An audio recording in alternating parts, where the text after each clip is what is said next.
Привет! В Украине карантин уже больше месяца. Самоизоляция для многих стала образом жизни. Круг общения сузился до минимума. В этот период как никогда нужно спокойствие в душе. Самый лучший способ расслабиться – послушать хорошую музыку. Да, а мы сегодня создадим первый саундтрек для VMG. Добро пожаловать в 3-й эпизод.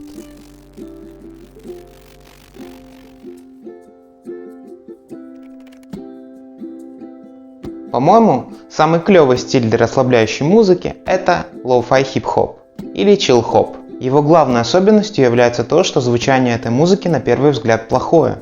А именно, немного не в ритм играющие инструменты. Звучание как будто музыка проигрывается со старого магнитофона. В лоу-фай часто используют кусочки из джазовых треков, иначе их называют сэмплами. Мы же сделаем сегодня все сами. Давайте запишем парочку дорог. Главным инструментом нашей композиции будет маленькая гитара под названием укулеле. Я придумал небольшой риф из пары аккордов, вполне подходящий нашей цели. Сыграл особо не парясь, так, кстати, и надо. Следующим, что мы запишем, будет рабочий барабан или снейр из укулеле. В качестве перкуссии запишем шейкер. Теперь надо записать немного тарелок. Клавиши Родос для объемного звучания нашей композиции. И жирная бас-гитара. И, наконец, бочка. Я прописал ее мышкой. К сожалению, не получилось записать звук с процесса производства трека. Так что расскажу по-быстрому, что я сделал под этот трек на фоне. Он, кстати, звучал с самого начала ролика. Укулеле я сделал более скомпрессированным, добавил эффект кассеты и ревера, который в последующем наложил на другие инструменты. На шейкер и тарелки наложил тот же ревер. Отдельно на тарелке кинул модуляцию панорамы и уменьшил ее влияние с помощью параметра Mix. Ревер, кстати, это типа эхо. Об этом расскажу в других роликах. Сделал плотнее наш импровизированный рабочий барабан. Кстати, бочка полностью синтезирована с помощью плагина Kick 2.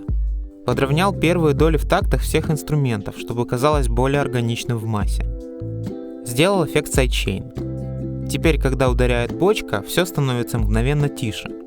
Затем определил, где какие инструменты будут играть в какое время, и сделал как бы погружение под воду с помощью эквалайзера в начале, в середине и в конце трека.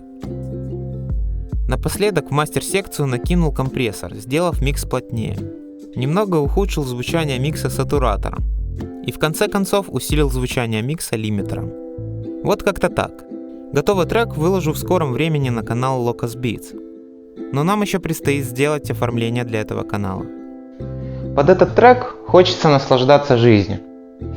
Но это моя субъективная точка зрения. А что об этом думаешь ты? Напиши свою точку зрения в комментариях. Подписывайся на VMG и увидимся в следующем видео, в котором сделаем анимированную инстаграм-плашку. А меня зовут Арни. Будьте здоровы, пока.